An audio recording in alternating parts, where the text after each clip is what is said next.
તો આ સ્થિતિ છે. હવે 48 કલાક બાદની સ્થિતિ શું છે? આપણી સાથે વાસુદેવભાઈ પટેલ આપણી સાથે જોડાઈ ગયા છે, દર્શનભાઈ વેગડ આપણી સાથે જોડાઈ ગયા છે. દર્શનભાઈ વેગડ વકીલ છે. દર્શનભાઈ, આપથી શરૂઆત કરીશું. દર્શનભાઈ, બે મહત્વની વાતો છે.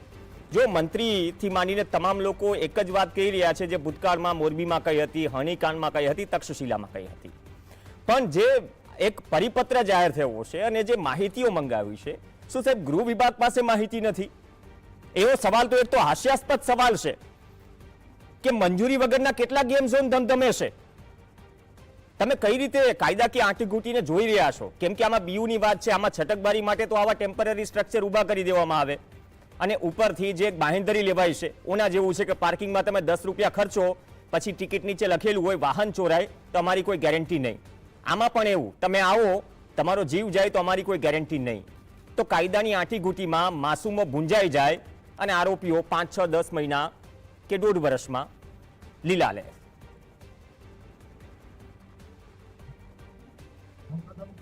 ચેનલના માધ્યમથી આ દુર્ઘટનામાં જે પણ મૃત્યુ પામ્યા છે તેમના આત્માને શાંતિ આપે અને તેમના પરિવારને આ આવી પડેલી અચાનક આફત સામે લડવાની શક્તિ આપે. જી જરૂરથી હું એ જણાવીશ.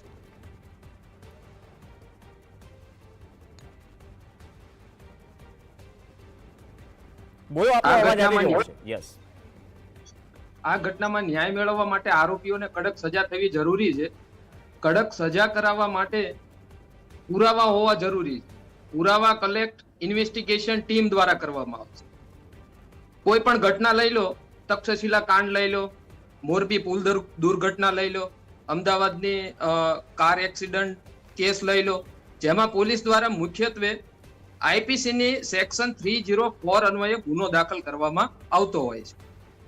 હવે હું તમને સેક્શન 304 સમજાવું તો 304 part A, if the act is done with the intention of causing death, જ્યારે કોઈ પણ કૃત્ય ઇન્ટેન્શન સાથે કરવામાં આવે છે તો તેમાં સજાની જોગવાઈ છે લાઈફ ટાઈમ ઇમ્પ્રિઝમેન્ટ, આજીવન સજાની જોગવાઈ છે.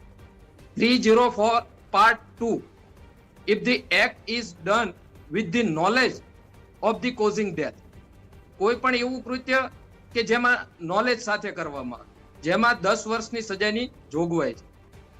જ્યારે નોલેજ પણ નથી હોતું અને ઇન્ટેન્શન પણ નથી હોતું, કોઝિંગ ડેથ બાય નેગ્લિજન્સ, જેમાં 2 વર્ષની સજાની જોગવાઈ હોય છે.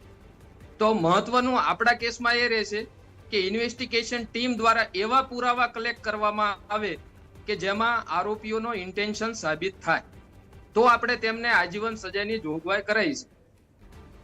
તથ્ય પટેલ કેસમાં મુખ્યત્વે હાઈકોર્ટ સુધી અમે ઓબ્જેક્શન લીધેલા, જેમાં નોલેજ પુરવાર કરેલું કે તથ્ય પટેલ દ્વારા જે 140ની સ્પીડથી કાર ચલાવવામાં આવી, જેમાં તેની પાસે પૂરતું નોલેજ હતું કે આટલી સ્પીડથી કાર ચલાવવામાં આવે અને અચાનક કોઈ વચ્ચે આવે તો તેનું મૃત્યુ નિપજી શકે.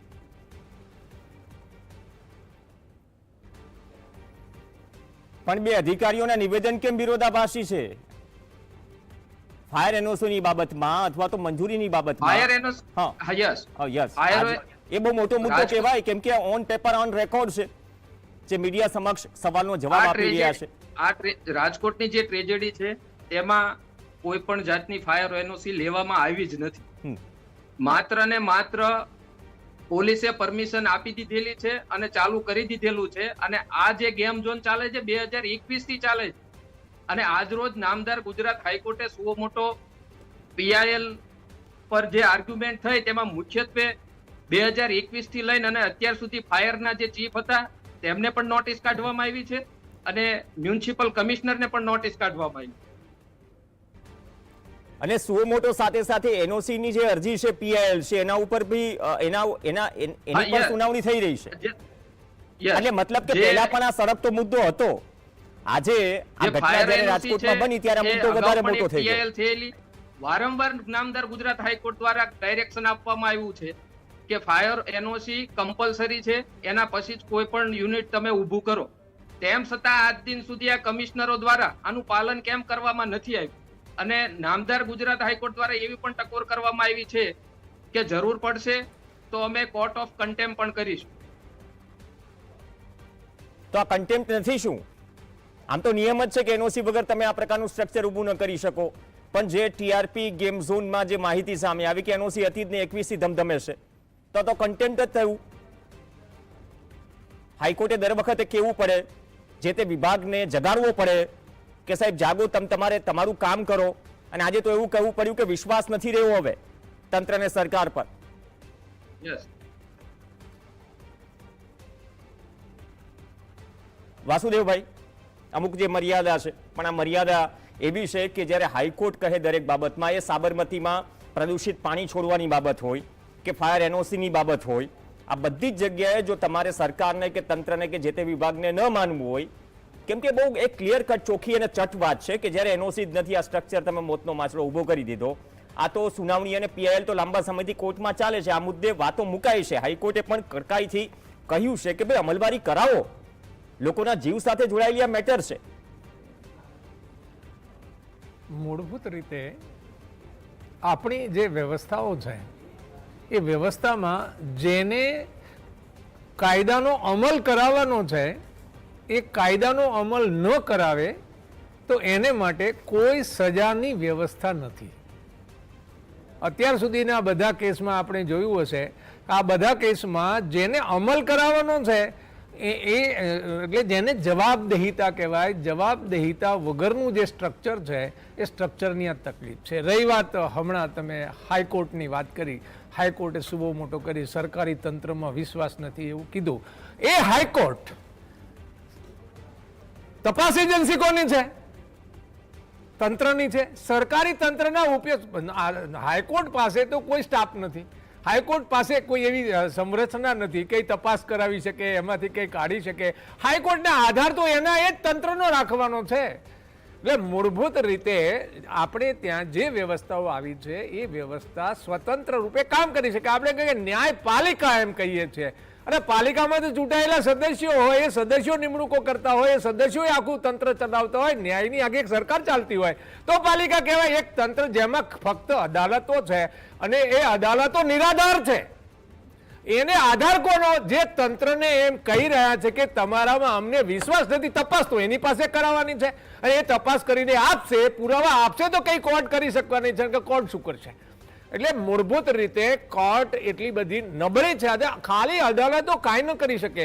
એટલે આ વિષય જે છે, રહી વાત હવે આ પરમિશનની, હવે તમે રાજકોટ માની લો કે રાજકોટમાં આ ઘટના ઘટી, હવે 50 એટલે ડબલ છે અમદાવાદમાં ગેમ. આવા ગેમ જો દરેક મોટા શહેરમાં પણ હશે ને, હજારો આવા ચાલી રહ્યા છે ઝોન. એને રોકવા વાળાએ જેને આ નથી ચાલવા દેવાના, નથી ચાલવા દે, ચાલવા દે છે, બધાને ખબર છે, પૈસા ઉઘરાવ્યા છે, ઉઘરાવીને ઘરે જઈને હુઈ જાય છે, મોજ કરે છે. આ જે વ્યવસ્થા છે એ વ્યવસ્થાના દોષોનું આ પરિણામ છે. હવે જ્યાં સુધી તમે આ વ્યવસ્થા નથી બદલતા, તમે જવાબદાર ઠેરવો ને કલેક્ટરને. હમણાં તમને ખબર હોય તો હાઈકોર્ટે સ્ટેન્ડ લીધું હતું, ક્યારે? આ ઢોરની બાબતમાં અમદાવાદમાં એને અધિકાર તમે નહીં અમલ કરો તો અમારે તમને સજા કરવી પડશે. ખરેખર તો દરેક કેસમાં દરેક અધિકારીને સજા કરવી જોઈએ. સજા કરવાનું ચાલુ કરો. તમે 4 કલેક્ટરને તમે નાખી દો 10 વર્ષ 20 વર્ષની જેલમાં, તરત સુધરે છે કે નહીં? એ તો કલેક્ટરને ખબર જ છે કે મને કંઈ થવાનું જ નથી, મારું કોઈ વાળ વાંકો નથી કરી શકવાનું. એ કલેક્ટર શું કામ અમલ કરાવે? એ ડીએસપી શું કામ અમલ કરાવે? એ કમિશનર શું કામ અમલ કરાવે? કારણ કે એને તો કંઈ થવાનું જ નથી. અને બીજું એવું છે કે એને જ્યાંથી મળી રહ્યું છે ત્યાં ના જાય, ત્યાં કામ ના કરે. ધારો કે આ ચાલ્યું અગ્નિકાંડનું, બરાબર, થશે શું હવે? બધા લોકો અત્યારે બધે ફરવાનું ચાલુ થઈ ગયા, હપ્તા ઉઘરાવશે સાહેબ, પૈસા ઉઘરાવી લેશે સરકારી અધિકારીઓને. એનું એ આ પરિણામ છે. તમને 2 વર્ષ પછી તમે જોશો તો આનાથી ડબલ ગેમ ઝોન બીજા ઉભા હશે જેમાં કોઈ પરમિશન નહીં હોય, કશું. પણ એમને સાહેબ ગૃહ વિભાગ પાસે માહિતી નથી. એક સામાન્ય એક્ઝામ્પલ આપું. તક્ષશિલા અગ્નિકાંડ થયો ત્યારે પરિસ્થિતિ હતી કે ટોપ ફ્લોરમાં તમે એક ટ્યુશન ચલાવો છો, અને જે પ્રકારનું પ્લાયવુડનું ફર્નિચરથી માંડીને જ્વલનશીલ વસ્તુઓ હતી એના કારણે પરિસ્થિતિ ઊભી થઈ. એક તો તમે કવર કરી જ ન શકો, એક બેઝમેન્ટ અને એક છતનો ભાગ છે. 1-1.5 વર્ષ સુધી ફોલો થયું. આજે અમદાવાદની કેટલી બિલ્ડિંગો છે? આજે અમદાવાદની કેટલી બિલ્ડિંગો છે ફરીથી સજ્જા નખાઈ ગયા છે. ફાયર એનઓસી કોઈ બિલ્ડરે લેવી હોય ફ્લેટ માટે કે કોઈ સ્કીમ માટે એ રૂબરૂ થઈ જાય છે, 2 વખત ઇન્સ્પેક્શન થાય છે, પછી ઊભું થઈ જાય છે. તમે એટલે આ સિસ્ટમ બની ચૂકી છે. નહીં, તમે કીધું ગૃહ મંત્રાલયની પાસે આ માહિતી નથી, માગી રહી તો ગૃહ મંત્રાલય ગૃહમંત્રી તરત રાજીનામું આપીને 10 વર્ષ જેલમાં ઘાલ દો ને તમે એક વખત. આમાં એવું છે કે જેની વાસુદેવભાઈ, હું નથી કહી રહ્યો, પણ જે ગૃહ વિભાગ તરફથી એક પરિપત્ર થાય છે નગરપાલિકા અને કોર્પોરેશનને કે ભાઈ તમે આ માહિતી આપો, એનો મતલબ સીધો મતલબ એમ થયો કે ગાંધીનગરમાં ગૃહ વિભાગ પાસે માહિતી નથી. એટલે હું એ જ કહી રહ્યો છું કે જેની એ પાસે માહિતી હોવી જોઈએ, કારણ કે એક્શન કેવી રીતે લેશે માહિતી વગર? જેની પાસે માહિતી હોવી જોઈએ એની પાસે માહિતી નથી તો એને માટે જવાબદાર છે. એનું એક જેને કહેવાય ગુનાહિત કૃત્ય છે, એને સજા થવી જોઈએ. એવું કઈ થાય છે? એવું તો કઈ થતું ને ગૃહમંત્રી ત્યાં જઈને બે જરા લટાર મારી આવશે, 2 વાતો કરી આવશે ને અમે તો તપાસ સીટ નિમણૂક કરી દીધી છે, જય સિયારામ, કશું થવાનું. બધાને ખબર છે, ગુનેગારોને ખબર છે કે આપણે બહુ તો બે વર્ષ હેરાન થશું. અને થવાના કેટલા સાહેબ? એ 5000 કદાચ આવા ચાલતા હશે ગુજરાતમાં, 1 જણો પકડાણો છે, બીજા બધા તો મોજ જ કરે છે ને. એટલે આ પરિસ્થિતિ જે છે, આ પરિસ્થિતિ વ્યવસ્થાની ખામીની પરિસ્થિતિ છે. હવે વ્યવસ્થા આ તો આબ ફાટે અને તમે થીગડું મારવાની વાત કરો, એવું છે. આબ ફાટેલું છે આ દેશમાં. આ દેશની વ્યવસ્થા ખરેખર રામ ભરોસે દેશ ચાલે છે, એનો અર્થ છે આ દેશની વ્યવસ્થાઓ રામ ભરોસા વાળી છે. આ દેશમાં કોઈની ઉપર જવાબદારી નથી, મા બાપ વગરનું ઘર ચાલી રહ્યું છે, જેને કોઈને માથે કોઈ જવાબદારી નહીં. તમે જુઓ મોટા લોકોના સ્ટેટમેન્ટ, એમની વાતો, તો તમને એવું લાગશે કે આ દેશના જે નેતાઓ છે, આ દેશના અધિકારીઓ છે, એ શું બોલે છે, શું કરે છે, અને એમને ખબર જ છે કે અમને તો કાંઈ ખબર નથી, મરવા હશે એ મરશે. સાહેબ તમે આ એક ઇસ્યુ નહીં સાહેબ, તમે ભેળસેળના ઇસ્યુ, તમે 64 કરોડ લીટર દૂધમાંથી 60% દૂધ તો ખોટું ઉત્પન્ન થાય, બધા જ ખબર છે. એટલે આ બધી જે સ્થિતિ છે એ વ્યવસ્થાની ખામી છે. અને જ્યાં સુધી આ દેશનો નાગરિક, આપણને પણ દુઃખ લાગે છે, પણ તમે વિચાર તો કરો કે આ દેશના નાગરિકે ખરેખર વિચારવાની જરૂર છે. આ નાગરિકોનો દેશ છે. સવાલ બહુ સારો કર્યો, પણ હું દર્શનભાઈ પાસે એક સવાલ લઈને જાવ. એક ડોક્ટર ભરત કાનાબારે આજે ટ્વીટ કર્યું છે આ જ ઘટનાને લઈને, કહે છે કે આ દેશમાં લોકો જીવતા નથી, ખત બધે છે. ભાજપના નેતા છે ડોક્ટર ભરત કાનાબાર. આ દેશમાં લોકો જીવતા નથી, ખત બધે છે. પ્રજાની દાઢમાંથી ફૂફાડાનું ઝેર જ કાઢી લીધું છે. 145 કરોડ છીએ પણ નાત જાતમાં વેચાલા છીએ. ખરા કોન્ટ્રાક્ટરો તો અધિકારીઓ છે અહીં, એટલે ખરા કોન્ટ્રાક્ટરો અધિકારીઓ છે અહીં વર્તમાન સમયમાં. કોન્ટ્રાક્ટરો છે પેટા ઠેકેદારો ને પ્રજા રોજમદાર. શું આ પ્રકારની દર્શનભાઈ સ્થિતિ છે? તક્ષશિલા પછી હવે જે માછલીને બધી જ જગ્યાએ ટોપ ફ્લોર ઉપર ફરીથી બધું કવર થવા માંડ્યું છે.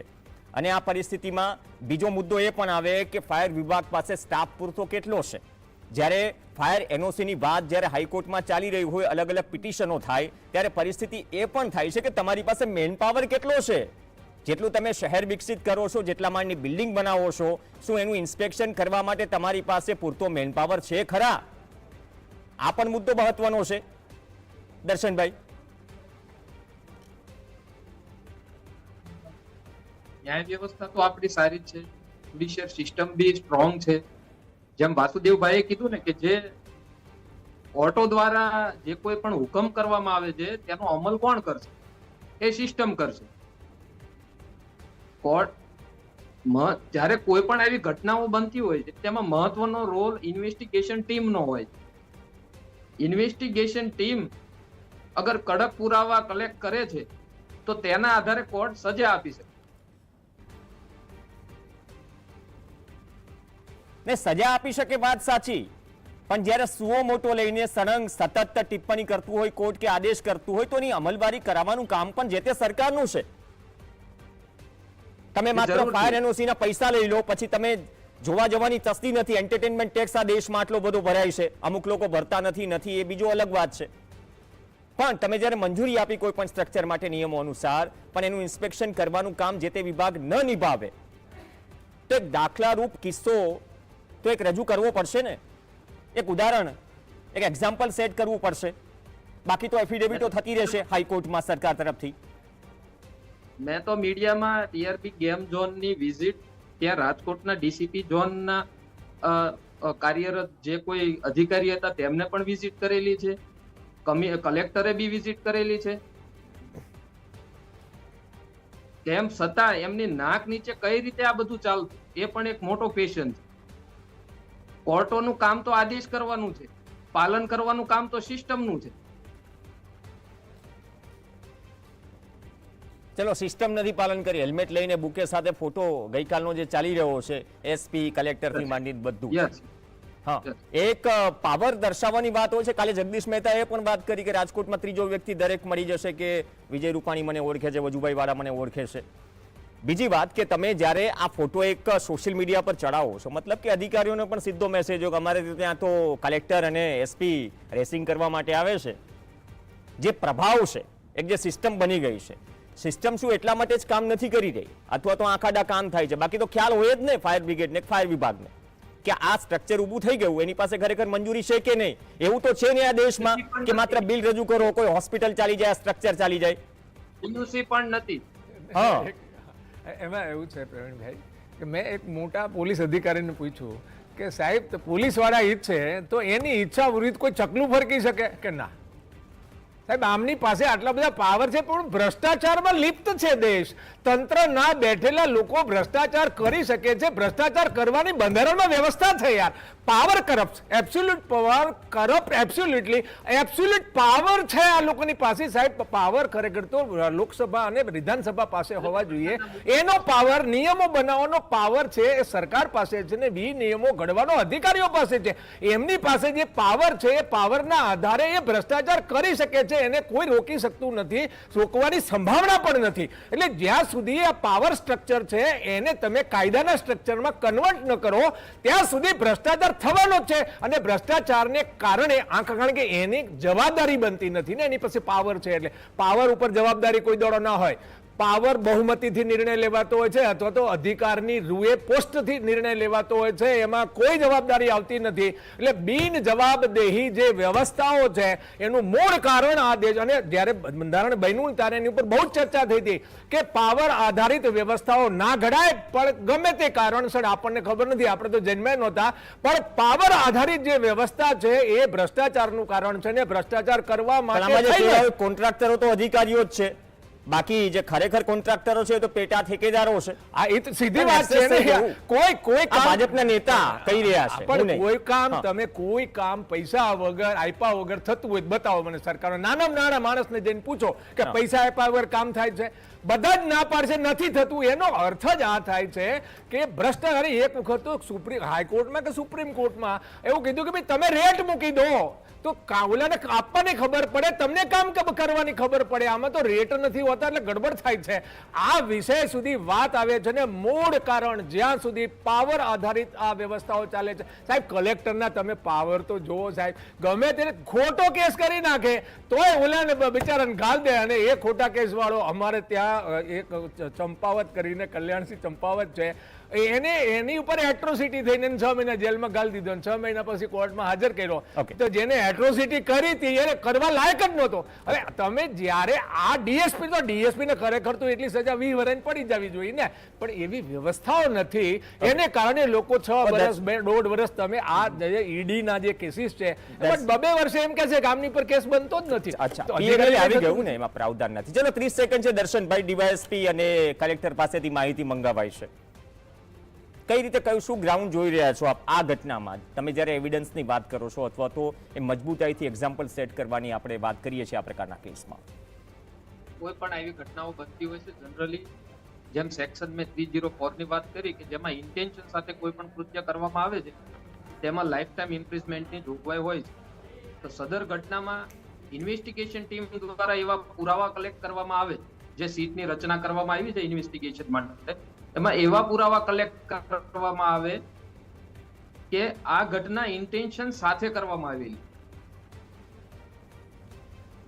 બરાબર, બહુ સારી વાત કરી કે માનવ સર્જિત આ ડિઝાસ્ટર છે, મેન ડિઝાસ્ટર, કે ઇન્ટેન્શન સાથે. ઇન્ટેન્શન કેવું કે એનઓસી નથી, ઇન્ટેન્શન કેવું કે મોતનો માછરો ખડકી દીધો, ઇન્ટેન્શન કેવું કે તમે પરમિશન વગર બધું જ ચલાવો છો, ઇન્ટેન્શન કેવું કે એન્ટ્રી એક્ઝિટનો માત્ર એક જ ગેટ. તો આ શું છે? મોતનો કૂવો દરેક મેળામાં હોય છે. રાજકોટ 365 દિવસ મેળાનું શહેર હોય છે, નામ મોતનો કૂવો હોય છે પણ એન્ટરટેનમેન્ટ મળે છે. પણ આ મોતના માછડા વગર લાયસન્સે ધમધમે છે અને ગૃહ વિભાગને દરેક જિલ્લા કે નગરપાલિકા કોર્પોરેશન પાસે જો માહિતી માંગવી પડતી હોય કે ધારાધોરણ મુજબના ગેમિંગ ઝોનનું લિસ્ટ લાવો, જે મંજૂરી વગર ધમધમે છે એનું લિસ્ટ લાવો, જે મંજૂરી વગર ધમધમે છે એનું લિસ્ટ માંગતા પણ શરમ નથી આવતી. એ ધમધમે છે કેમ? કેમ પણ આઉટ કરતી નથી આ ઘટના પછી. બહુ સારી વાત કરી, પણ આ મોતના મોડેલમાં જે ભાગીદાર છે પર્સન્ટેજ જનતાના મુખે ઘણો બધો ચર્ચાય છે, પણ એ પર્સન્ટેજ કરતા આંસુઓની સુનામી વધુ છે, જે હજુ પીડિત પરિવારો પોતાના સ્વજનોનો કોઈ અતોપતો નથી ને આજીજી કરી રહ્યા છે. જેમ વાસુદેવભાઈએ વાત કરી હા. એમ તથ્ય પટેલ એક્સિડન્ટ કેસમાં તથ્યની ભૂલ પછી કોઈની ભૂલ હોય તો એ પોલીસ અધિકારીઓની.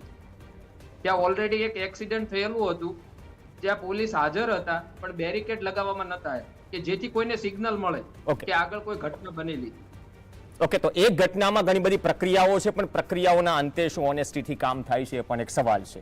સવાલ ન્યાયનો છે, અને ન્યાય નાનામાં નાના વ્યક્તિને મળવો જોઈએ, કેમ કે બંધારણના દેશમાં જે લોકશાહીમાં રહીએ છીએ. અપેક્ષા રાખીએ કે આ ઘટનામાં થોડુંક એક્ઝામ્પલ સેટ થાય એ પ્રકારની સ્થિતિ થાય, નહીં કે જૂની પુરાણી કેસેટની જેમ તમામ નિવેદનો અધિકારીઓ નેતાઓ તરફથી અધિકારીઓ તરફથી આવે. દર્શનભાઈ, વાસુદેવભાઈ, ધન્યવાદ ચર્ચામાં જોડાયા. આ સાથે ચર્ચામાં હાલ બસ આટલું જ.